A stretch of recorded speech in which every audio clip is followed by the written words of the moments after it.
काय छत्रपती शिवाजी महाराज की जय भवानी। आजच्या या महायुतीचे आपले दीपक केसरकर यांच्या प्रचार सभेला उपस्थित केंद्रीय मंत्री नारायण राणे साहेब, या ठिकाणी आपले उमेदवार दीपक केसरकरजी आणि निलेश राणे, सगळ्यांची नावं घेत नाही कारण आपले उमेदवार कुडाळ मालवणचे निलेश राणेजी, व्यासपीठावरील सर्व महायुतीचे सन्माननीय पदाधिकारी आणि उपस्थित बांधव भगिनी आणि सर्व पत्रकार मित्रांनो, खरं म्हणजे आज आपण महायुतीच्या उमेदवारांचा या ठिकाणी गेले अनेक दिवस प्रचार करताय आणि मी पाहतोय की संपूर्ण राज्यभरामध्ये मी सगळीकडे सभा घेतोय। आपल्या लाडक्या दीपक केसरकर यांच्या हातात पुन्हा धनुष्यबाण आलाय। धनुष्यबाणासकट त्यांची विजयाची हॅट्रिक झाल्याशिवाय राहणार नाही अशा प्रकारचा शब्द मी या ठिकाणी म्हणजे खात्री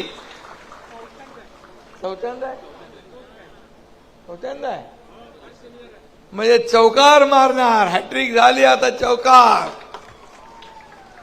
चेंडू स्टेडियमच्या बाहेर जाईल ना, जाणार, तुम्ही पाठवणार, पण कुणाची तरी हार होईल। आता दीपक केसरकर यांना गेले 15 वर्ष कोणी पर्याय निर्माण झाला नाही, कारण त्यांनी आपल्या कामावर सगळ्या मतदारांना सोबत घेतलं। या मतदारसंघात जी कामं आहेत ती करण्याचा प्रयत्न केला आणि सावंतवाडीला दीपक सावंत यांच्याशिवाय पर्यायाची गरजही नाही। आणि म्हणून आज मी आपल्याला एवढं सांगतो, केसरकर एक सुसंस्कृत माणूस आहे, साधा माणूस आहे, जिभेवर साखर डोक्यावर बर्फ असं ठेवून काम करणारा आहे आणि त्यांनी गुवाहाटीत चांगलं काम केलं। राणे साहेब, आणि मला तिथं आपल्याला माहित आहे कशी परिस्थिती 2 वर्षापूर्वी होती, या राज्यामध्ये काय परिस्थिती होती। खरं म्हणजे या राज्यामध्ये शिवसेना प्रमुखांचा विचार, या कोकणामध्ये शिवसेना आणि बाळासाहेब हे असं एक अनोखं समीकरण होतं। राणे साहेबांच्या काळात शिवसेना वाढवण्याचं काम राणे साहेबांनी या कोकणामध्ये केलं। बाळासाहेबांचे विचार घराघरात पोचवण्याचं काम त्यांनी केलं आणि शिवसेना आणि कोकण एक वेगळं नातं निर्माण झालं। शिवसेना आणि कोकण एक वेगळं समीकरण निर्माण झालं। बाळासाहेबांवर या कोकणी माणसांनी भरभरून प्रेम केलं, बाळासाहेबांनी कोकणी माणसावर भरभरून प्रेम केलं।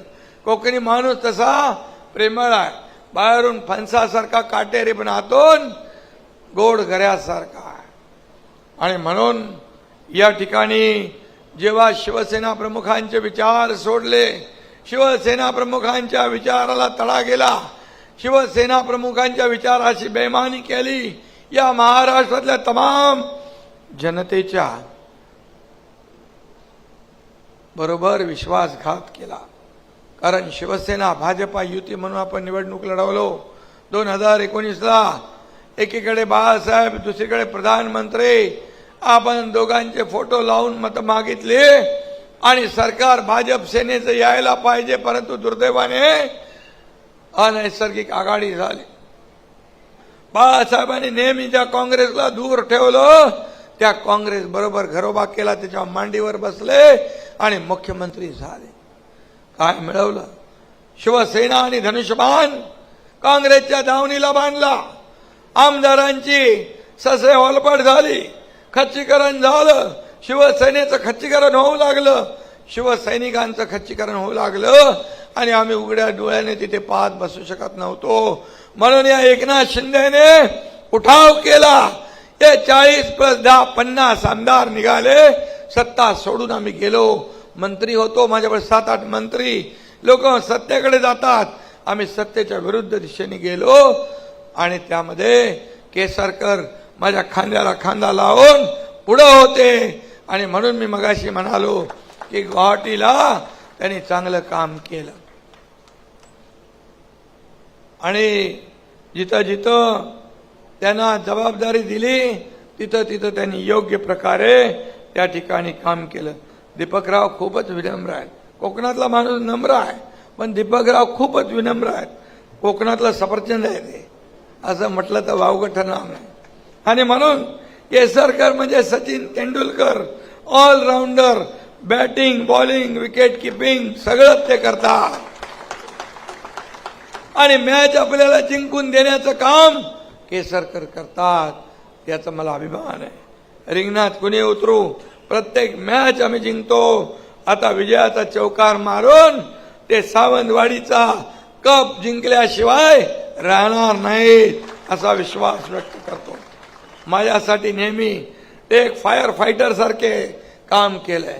आपल्या पक्षासाठी, आपल्या सरकारसाठी त्यांनी जे काम केलं ते वाखाणण्यासारखं आहे.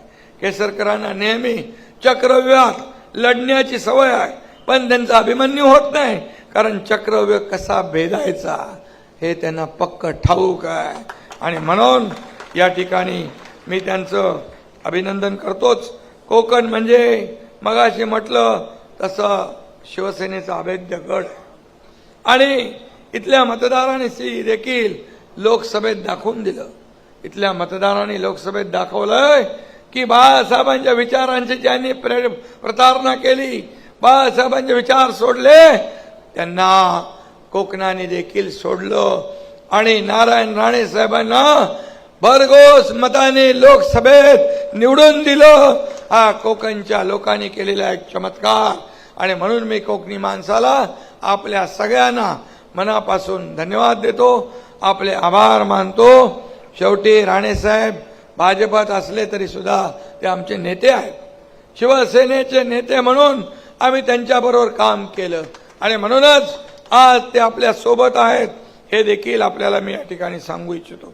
केसरकर आता काय तुमच्याबद्दल बोलणार, तुमचं सगळं चांगलं आहे. आणि माझ्या लाडक्या बहिणी इकडे बसलेल्या आहेत.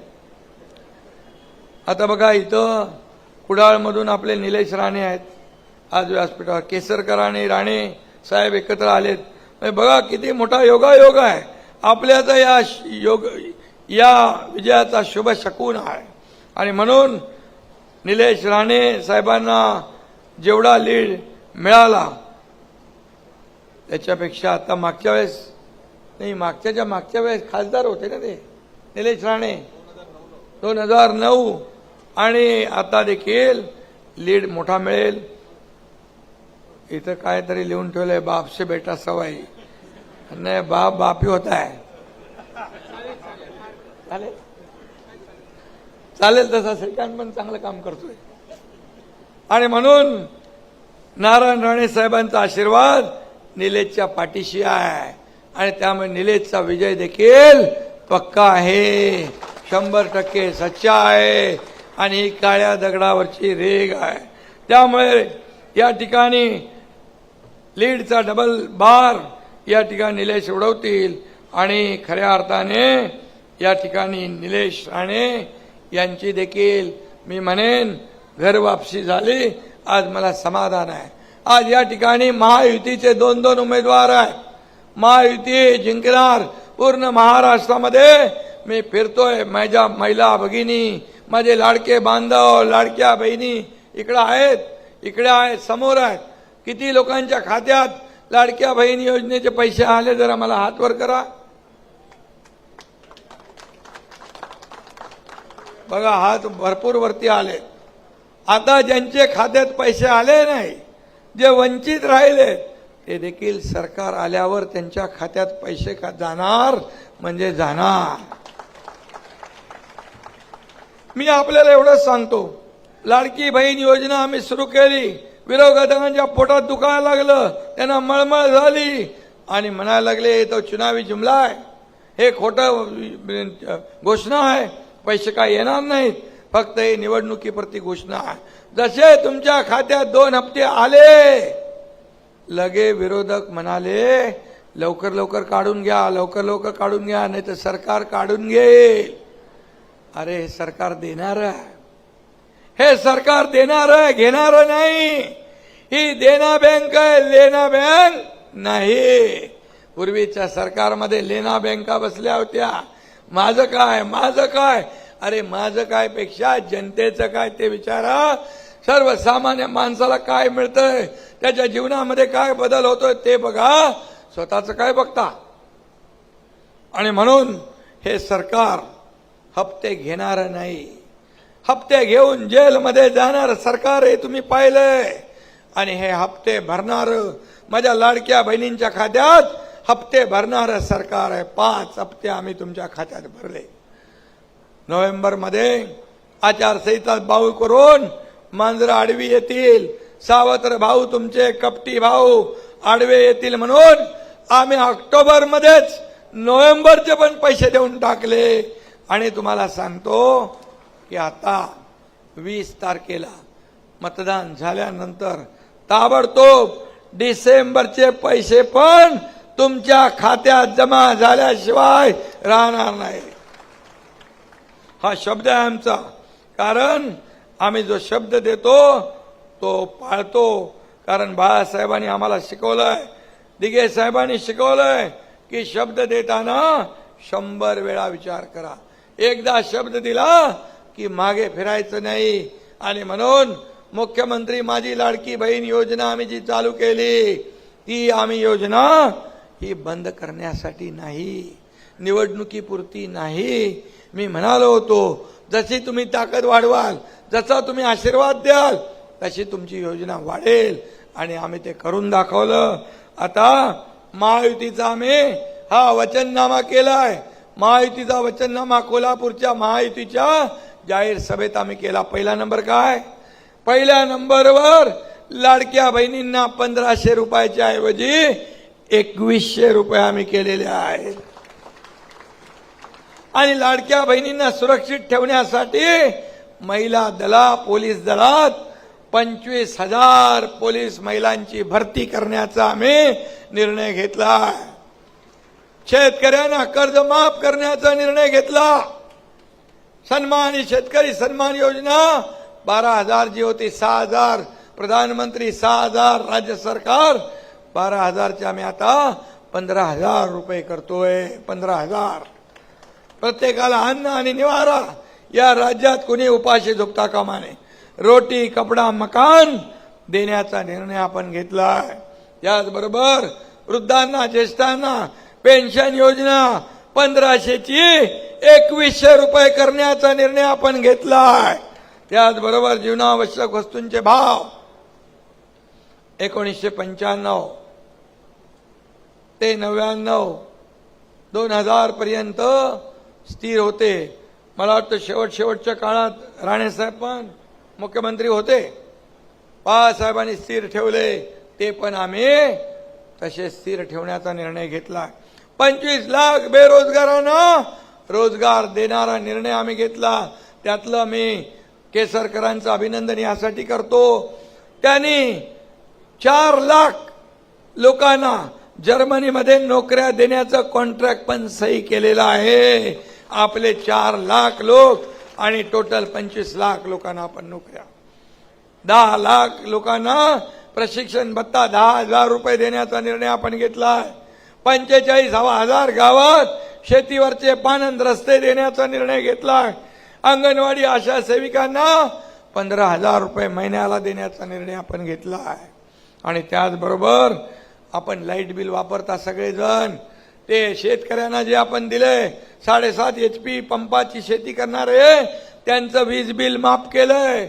आणि घरगुती वीज वापरणाऱ्या माझ्या माता भगिनींना बांधवांना येणाऱ्या बिलात 30% सवलत देण्याचा पण निर्णय आपण घेतलेला. आणि सरकार स्थापन झाल्यानंतर 100 दिवसात विजन महाराष्ट्र 2029 आपण जाहीर करणार. कारण शेवटी त्याला हिम्मत लागते. आम्ही रिपोर्ट कार्ड सादर केला. मी महाविकास आघाडीला विचारू इच्छितो, तुम्ही 2.5 वर्षात काय केलं ते सांगा.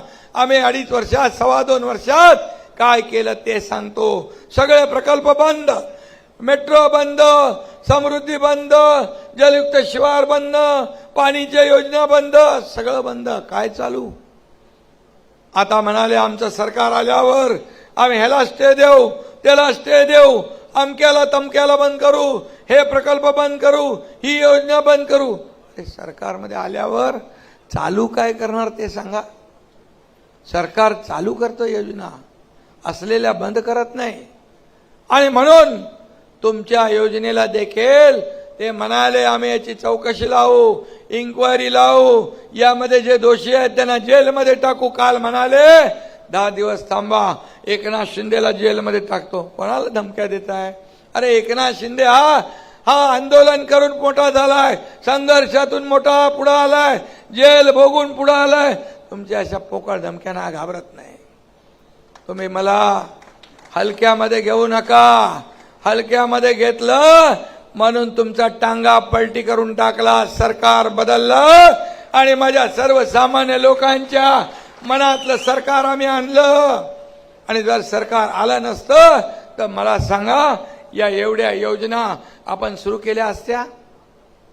शेतकऱ्यांना 12,000 देऊ शकलो असतो, 1 रुपयात पीक विमा देऊ शकलो असतो, महिलांची लाडकी बहीण योजना चालू केली असते, लाडका भाऊ योजना चालू केली असते, मुलींना उच्च शिक्षण मोफत देण्याचा निर्णय आपण घेतला. एका मुलीने आत्महत्या केली. रात्री 12:30च्या बातमीत मी पाहिलं, एक मुलगी इंजिनिअरिंग मध्ये शिकत होती, तिने आत्महत्या केली. का? अर्धे पैसे सरकार भरतं, अर्धे पैसे पालक भरत होते, पण पालकांची ऐपत नव्हती. मुलींनी ठरवलं बापावर भार नको म्हणून आत्महत्या केली. मी त्याच क्षणी आमचे चंद्रकांत पाटील मंत्री त्यांना सांगितलं, राज्य कशासाठी, सत्ता कुणासाठी? आपल्या राज्यात तर माझी मुलगी लाडकी बहीण आत्महत्या करते तर या राज्याचा काय उपयोग? आणि त्याच दिवशी आम्ही ठरवलं मुलींना डॉक्टर, इंजिनियर, वकील, MBA जे काय करायचं ते पूर्ण त्याचा खर्च सरकार उचलणार. आणि तोही निर्णय आपण घेतला. आणि असे निर्णय आपण घेऊ शकलो असतो. म्हणून लोकांच्या मनातलं सरकार हा सर्वसामान्य मुख्यमंत्री आहे, शेतकऱ्याचा पोरगा आहे, सर्वसामान्य कुटुंबातून आलोय, सोन्याचा चमचा घेऊन जन्माला आलेले पैशाच्या राशीत लोळणाऱ्या लोकांना या 1,500चं 2100चं महत्व काय करणार? आणि म्हणून त्याची टिंगल करताय. भीक देताय का, लाच देताय का, विकत घेताय का? असं माझ्या लाडक्या बहिणींना, बोलणाऱ्या सावत्र भावांना तुम्ही जे खोडा ज्यांनी घातलाय त्यांना 20 तारखेला जोडा दाखवण्याची संधी तुमच्या हातात आहे. आणि त्यांना विचारा, का आमच्या मुलाबाळांच्या तोंडचा घास हिरावण्यासाठी कोर्टात तुम्ही गेले? का आमची योजना बंद केली? का आमची योजना बंद पाडण्याचं काम केलं? हे जबाब जरूर विचारा. आणि म्हणून मी सांगतो, सीएम म्हणजे कोण? सीएम म्हणजे चीफ मिनिस्टर. मी समजतो सीएम म्हणजे कॉमन मॅन, एक सर्वसामान्य माणूस. आणि हा सर्वसामान्य राज्यातला कॉमन मॅन, याला मला ताकद द्यायची आहे. माझ्या लाडक्या बहिणींना लखपती झालेलं बघायचं आहे. मोदीजींनी लखपती दिदी, ड्रोन दिदी, स्वनिधी, जनधन योजना, बेटी बचाओ बेटी पढाओ, किती योजना केल्या. आपल्या राज्याला मनमोहन सिंग होते त्यावेळी 10 वर्षात काँग्रेसची सत्ता इथे राज्यात होती. 2 लाख कोटी रुपये दिले, परंतु आपल्या प्रधानमंत्री महोदयांनी, मोदी साहेबांनी 2014 ते 2024 10 लाख कोटी दिले. 10 लाख कोटी म्हणजे दुप्पट तिप्पट नाही, 5 पट. म्हणून आम्ही जातो दिल्लीत, आपल्या योजना घेऊन जातो, आपले प्रस्ताव घेऊन जातो आणि ते मान्य होतात. आम्ही दिल्लीच्या गल्लीत जात नाही, मला मुख्यमंत्री करा, मुख्यमंत्री करा, माझा चेहरा करा, याच्यासाठी नाही जात. आम्ही जातो आमच्या राज्याला विकासाकडे नेण्यासाठी. आम्ही जातो आमच्या राज्याला योजना आणण्यासाठी. आम्ही जातो योजनांना पैसे आणण्यासाठी, मिळवण्यासाठी. आणि म्हणून आम्हाला अभिमान आहे. डबल इंजिन सरकार या राज्यात चाललंय. या सरकार केंद्रात महायुतीचं सरकार, मोदीजींच्या नेतृत्वाखाली सरकार आहे. आणि म्हणून इथं पण महायुतीचं सरकार आणण्यासाठी माझ्या लाडक्या बहिणी, लाडके भाऊ, लाडके शेतकरी, लाडके ज्येष्ठ वाट बघतात. कधी 20 तारीख येते आणि महायुतीला मतदान करतोय, धनुष्यबाणाला मतदान करतोय. जिथं धनुष्यबाण आहे तिथं धनुष्यबाण, जिथं कमळ आहे तिथं कमळ, जिथं घड्याळ आहे तिथं घड्याळ. याला निशाणीला मत देण्यासाठी आतुरतेने वाट पाहत आहेत. दीपकभाई, सावंतवाडीचा परिसर आणखी सुंदर करा. सौंदर्य दृष्टी असलेले नेते कमी आहेत. काही लोक नुसते फोटोग्राफी करत फिरतात. फोटो काढण्यासारख्या गोष्टी निर्माण करता येत नाहीत. पण उठत्या बसता शिव्या शाप, रोज सकाळी उठलं शिव्या शाप, संध्याकाळी उठलं शिव्या शाप. आणि म्हणून निवडणुका झाल्या की ते गळ्यात कॅमेरा अडकवून त्यांना जंगलात फोटोग्राफी करायला जावी लागेल. हेही मी या ठिकाणी सांगू इच्छितो. तुम्ही शिव्या शाप द्या, तुम्ही आरोप करा, पण एकनाथ शिंदे आरोपाला आरोपाने उत्तर नाही, कामाने उत्तर देत आला. म्हणून तुमच्या आशीर्वादाने पहिल्या दिवसापासून सरकार पडणार, सरकार पडणार, मुख्यमंत्री जाणार. सरकार मजबूत होत गेलं. सरकारने योजना राबवला, विकास आणि कल्याणकारी योजना यांची सांगड घातली. आणि म्हणून मी आपल्याला एवढंच सांगतो,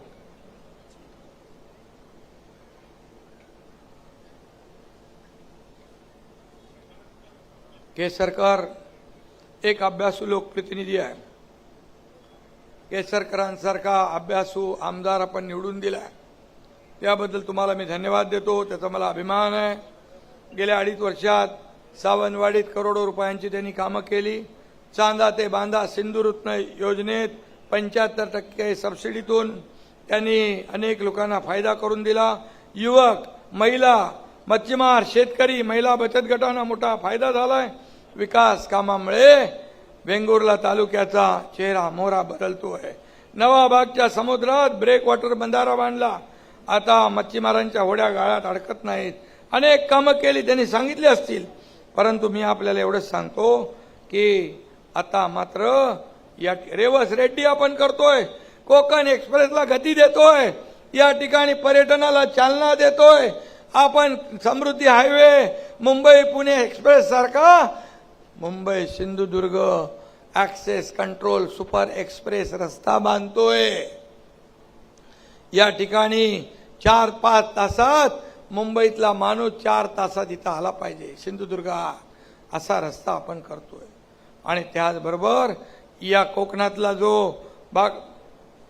बॅकलॉग आहे तो भरून काढण्यासाठी कोकण विकास प्राधिकरण आपण तयार केलंय. MIDC 500 कोटी, MSRDC 500 कोटी, MMRDचे पैसे, सरकारचे 1000 कोटी, असं मोठं एक आपण प्राधिकरण केलंय. त्याच्यामधून समुद्राकडे वाहून जाणारं पाणी ते भागाभागामध्ये आपल्याला अडवून छोटे मोठे बंधारे असतील, जे का असेल ते करून या कोकणामध्ये बारमाही शेती, बागायती शेती या ठिकाणी झाली पाहिजे. ही देखील भूमिका सरकारची आहे. इथला माणूस मुंबई, ठाण्यात, पुण्यात नोकरीला त्याला जायला लागू नये, अशा प्रकारचा विचार आपला आहे. आणि म्हणून हे कोकण समृद्धीने आणि नैसर्गिक निसर्गाने नटलेला आहे. आणि म्हणून पर्यटनाला एवढी चालना इथं आहे. ही पर्यटनाला चालना देण्याचं काम या ठिकाणी होईल. आणि म्हणून या ठिकाणी निलेश नितेश आणि आपले केसरकर हे तिकडे 3 आहेत नाही आपले. मला वाटतं राणे साहेबांशी मी एकदा बोलत होतो तर कोकणामध्ये लोकसभेमध्ये उबाटाला एकही जागा मिळाली नाही. पूर्ण कोकण साफ झालं. ठाण्यापासून इथे सिंधुदुर्गापर्यंत तिथे संभाजीनगरचा गड कोसळला. कारण बाळासाहेबांचे तुम्ही विचार सोडले. ही बाळासाहेबांवर प्रेम करणारी जनता या विधानसभेत देखील कोकणातले सर्वच्या सर्व आमदार महायुतीचे निवडून दिल्याशिवाय राहणार नाही हा विश्वास मी या ठिकाणी व्यक्त करतो. कारण आता सर्व ताकद आपली एकत्र आली आहे. एकजुटीचं बळ आपल्याला या निवडणुकीत पाहायला मिळेल. कारण शेवटी विकासाचा अजेंडा घेऊन आपण पुढे जातोय. आपली निवडणूक विकासाच्या अजेंड्यावर आहे. पाऊस आला बघा. पावसाने पण आशीर्वाद दिलाय. म्हणजे दीपक केसरकर यांचा विजय पक्का. निलेश राणे यांचा विजय पक्का. धन्यवाद. जय हिंद. जय महाराष्ट्र. आणखी विशेष करून